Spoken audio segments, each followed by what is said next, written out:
Hello, it's Adewale Ademuwa here from StressTherapist.net.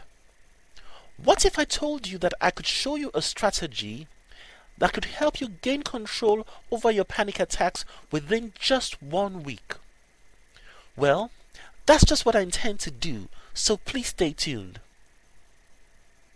I have been using this strategy successfully time and time again, so I don't see why it should not work for you. In fact, there was this lady who was struggling with multiple experiences of panic attacks on a daily basis for over a year and a half. I showed her this strategy, and a week later she came back to me and said she had no more panic attacks. How could this be possible? Okay, let's get started. Make sure you've got your cup of tea with you, and let's go through the strategy together. All experiences of panic attacks have a trigger. Initially, you may not be aware of these triggers.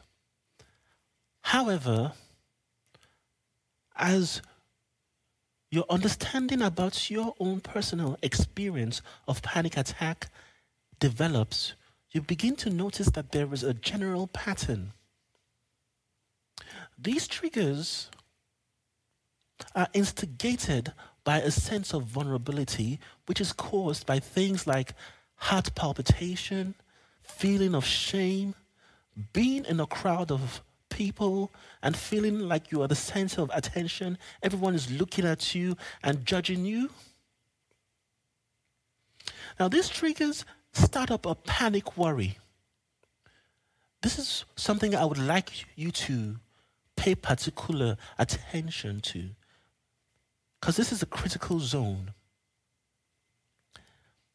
Master your critical zone, and your ability to stop your panic attacks will increase 100-fold. Now, the panic worry will cause you to worry about things like having a heart attack, or feeling like people think you are not normal because you're sweating when it is cold, or believing that something dangerous, something bad is about to happen. The panic worry can become so overwhelming that it increases your anxiety symptoms, and bam, you're in a panic attack. Fortunately, there is a simple way to stop panic worry from pushing you into that critical zone. To gain this ability, you would have to understand this. Panic worry only exists as a result of the beliefs you have about your past experiences with panic attacks. It is like you develop a library of evidence through these past experiences that panic attacks are somehow dangerous. Now, because of this belief, your whole body and mind forces you to think that you definitely have to do something to avoid the danger.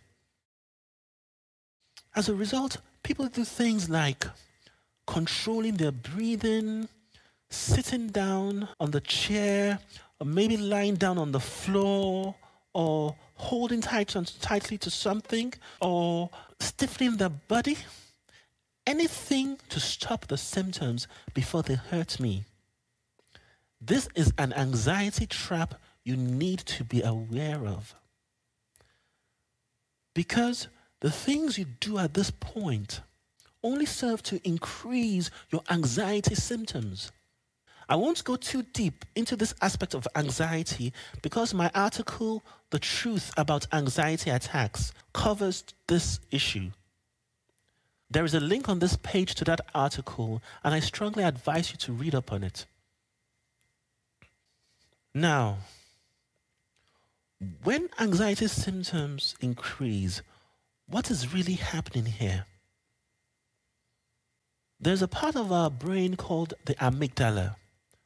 The amygdala is the seat of emotion in the brain, and one of its jobs is to instruct the body to produce stress hormones in order to deal with situations. Now, as the stress hormones increase in the body, there is a natural parallel increase in anxiety symptoms.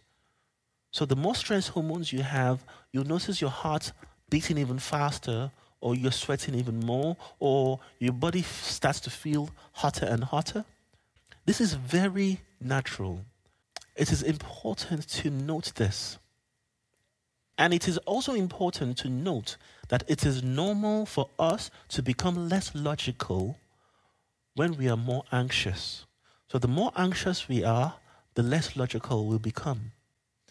Think about the last time you had a panic attack. What happened? You will notice that at the moment your anxiety symptoms are increasing, you have 100% belief that your feared outcome is going to happen. So for example, if your feared outcome is you're going to faint, at that moment, that particular moment in time, you believe 100% that you are going to faint. If your feared outcome is my breathing is going to stop, at that particular moment in time, you believe 100% that your breathing will stop. This is the critical zone. And if you can manage panic worry better so that you are not consumed by this critical zone, you will notice that you develop an ability to stop your panic attacks. Now, how do we go about breaking down panic worry? How do we manage panic worry? Assuming that the trigger has already happened, what do you do? The trick here is to think safe, neutral thoughts about your panic attack experience. Please, notice that I did not say think safe, neutral thoughts, full stop. The thoughts have to be about the experience you are having at that particular moment. Why is this important? Many people cheat strategies like distract yourself, try to think about a nice place. Whilst at times this can help to interfere with the panic attack, the problem is that this approach tends to make people more frightened about what panic attacks can do to them. It never really resolves the fear for panic attacks. It stops the panic attack, but doesn't stop them reoccurring regularly. So, safe, neutral thoughts about your panic experience will make your amygdala feel safe, which results in the reduction of stress hormones in your body, which then stops the panic attack. Okay, I'm just going to return to the safe, neutral thoughts for a few seconds. Let me give a practical example of what a safe, neutral thought can be. Instead of saying things like, come on, get over it. Panic attacks won't kill you. Get over it. Don't be so silly. You can say something like this. Okay, I'm experiencing another surge of anxiety, and I can feel my heart beating faster. This is because my body is going into protection mode. This is normal because at present, I have a fear for panic attacks. My mind and my body are both trying to protect me from my fear. In fact, it will be abnormal if my body did not react in this way to things I fear. I know that panic attacks aren't dangerous. So, all I have to do is to wait it out. In this statement, you are not excusing away the panic attack, you are acknowledging its presence. And at the same time, you are not fighting with it. It's a normal thing that happens to all human beings when they feel threatened. It's normal for us to feel panicky. And the only reason why you feel threatened is because you fear panic attacks. Okay. I know that I have said that this is what you should think. But I also know that it's not easy.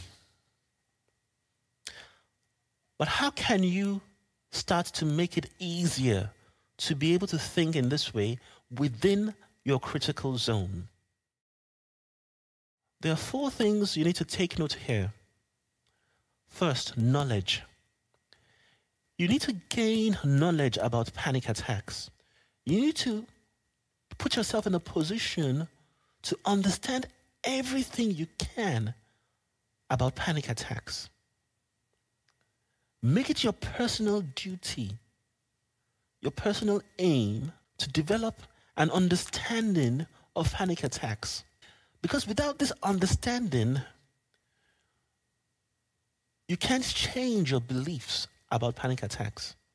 If all you know or all you understand about panic attacks is just around the last time you had a panic attack, there is no way you can change your belief. But the more you study about panic attacks, the more you understand panic attacks, the more you start finding that your new knowledge is becoming more believable. The more you start to realize that your experience with panic attacks starts to change. Hence, whenever you hit that critical zone, you can recall everything you've learned about panic attacks, which then stops the panic attacks from happening. Well, there you have it. But can I charge you with something? Instead of thinking, how can that work? It's just too simple. You try it out for yourself and see if it works. Finally, if you know anybody who is struggling with panic attacks, why not do them a big favor and share this video with them? This might just be the victory they're looking for.